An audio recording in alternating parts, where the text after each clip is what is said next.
Nós vivemos um cenário de leis trabalhistas do século XIX, a professores do século XX e alunos do século XXI.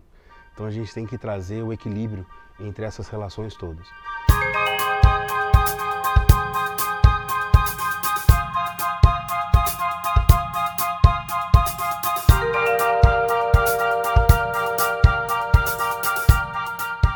O maior investimento que uma escola pode fazer é investir nos seus professores, é investir na formação dos seus professores, é fazer com que os professores se sintam mais empoderados para experimentar e errar. A gente não consegue inovar no processo sem a margem de erro. Então, se você quer transformar de um ponto A para um ponto B, isso você pode esperar o acerto, trabalhar para o acerto, mas se preparar para o erro. E as escolas têm muito pouco isso. Então a gente quer que os alunos inovem, a gente quer que os meninos pensem de formas criativas, mas a própria escola é muito engessada ainda. Então, se a gente conseguir construir um ambiente onde o errar faz parte, o errar barato é possível e a gente tem que errar logo para acertar mais cedo, a gente consegue construir um ambiente mais legítimo, um ambiente mais perto do real, porque existe uma dicotomia muito grande entre a escola e o mercado de trabalho, que na escola o aluno aparentemente tudo tem gabarito. Então ele faz um exercício, ele vai lá atrás e vê se ele acertou ou não. Ele vai fazer uma questão de história, ele vai lá atrás e vê se ele acertou ou não. Enquanto que na vida profissional não vai ter gabarito, ele não vai ter a resposta certa. Ele vai viver um processo da decisão que ele tomou. Então, alguns momentos vão ser certos, alguns momentos vão ser errados. E aprender a viver com isso é muito importante. Eu sou natural de Belo Horizonte, vim para São José dos Campos em 93 para fazer o ITA. Sou engenheiro aeronáutico, me formei em 97. Mas desde 1994 que trabalho na área de educação. Então, comecei ainda aluno do ITA, muito pensando em me manter na cidade, ter uma independência financeira, mas me apaixonei pelo mundo da educação. Trabalhei nesses últimos 25 anos com educação, com sala de aula, com produção de conteúdo. Eu sou autor de material didático.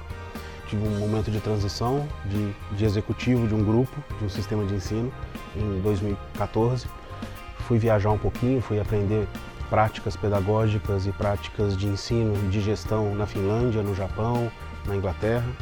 E aí desenhamos o Colégio Planck, que é um colégio inovador na sua essência, onde busca trabalhar 3 grandes pilares: o pilar intelectual, o acadêmico, um pilar socioemocional e um pilar maker, onde essas 3 composições vão fazer a formação de um aluno mais completo, mais preparado para o mercado de trabalho.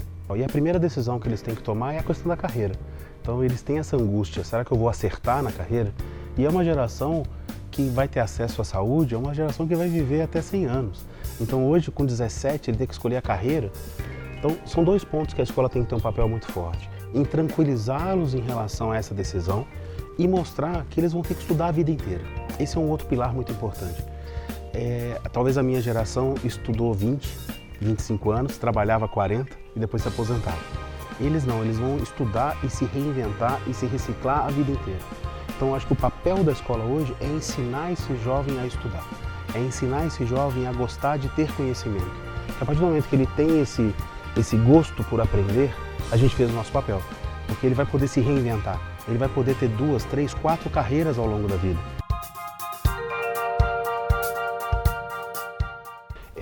Tem que se trabalhar de forma aprofunda todas as áreas do conhecimento.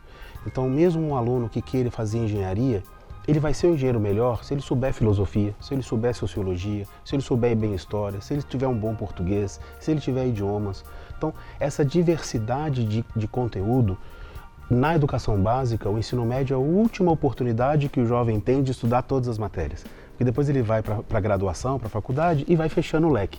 Depois num mestrado, numa especialização, vai ficando cada vez mais específico. Então a responsabilidade da educação básica no ensino médio é o último momento de verticalizar todos os assuntos. E isso a gente tem conseguido, mostrar para ele que adquirir conhecimento e que ter cultura e que ter repertório é muito importante. Que esse repertório, para um engenheiro que sabe filosofia, para um médico que sabe matemática, para um jornalista que sabe história, que sabe física, que sabe química, claro que não precisa saber de forma profunda, mas saber aquela base para aprender a estudar, para aprender a buscar novos conhecimentos, eu acho que é um ponto muito importante. Então as escolas jamais desistam de passar conteúdo, não conteúdo desnecessário, mas verticalização nos conteúdos necessários. E fazer com que esse aluno perceba que ter conhecimento não é feio. Sabe, ser nerd hoje em dia tem que ser valorizado. O gostar de estudar, a questão das habilidades socioemocionais, então trabalhar a criatividade, hoje em dia é absolutamente importante. A gente vê as pesquisas feitas pelas grandes multinacionais que saber resolver problemas inéditos. A gente está caminhando numa velocidade do mundo que os problemas novos estão surgindo e a gente não sabe quais são. Então, na época da Revolução Industrial, a gente sabia ensinar quais problemas resolver. Hoje a gente não sabe. Então, se a gente não der um bom repertório para esses jovens, eles não vão saber resolver os problemas. Então, o acadêmico é um ponto, o socioemocional é outro ponto, a responsabilidade, a autonomia e a ética vão fazer com que esses jovens tenham ali não uma colcha de retalhos de informação, mas um bom patchwork, né? Principalmente no ensino médio, vive-se uma ditadura, entre aspas, do vestibular. Ou seja, o que cai na prova é o que o aluno tem que estudar no ensino médio. A sensação que às vezes eu tenho é que até o 9º ano do ensino fundamental, que são as séries iniciais, trabalha-se muito o valor, trabalha-se muito a ética, trabalha muito a construção da cidadania. E aí quando ele vai para o médio, encerra e agora vamos pensar no vestibular. E eu acho isso muito cruel. Reduzir o ensino médio para um pré-vestibular é reduzir demais a escola, reduzir demais o papel da escola. Então, o papel da escola é preparar o aluno para a vida, preparar o aluno em cima dos pontos que a gente falou aqui, e também vai ter o vestibular. O vestibular é um ponto de estresse na vida de todo mundo, mas todos vão ter que passar por isso. Mas se ele puder passar por isso com mais apoio, com mais responsabilidade e de uma forma mais leve, ele vai sofrer menos e com certeza ele vai sair mais forte desse processo. Então, a gente está vivendo uma reformulação, eu acredito que vai ser positiva, mas sem sombra de dúvida não é para agora. E agora a gente pode sim tratar o ensino médio de uma forma mais respeitosa, tratar o aluno do ensino médio de uma forma mais respeitosa, trabalhar com ele como indivíduo, trabalhar com ele como um indivíduo que tem sonhos, que tem vontades, que tem medos, que tem fortalezas, que tem fragilidades. E aí o papel da escola junto com a família é ajudar. E aí ele vai terminar o ensino médio e vai fazer um vestibular.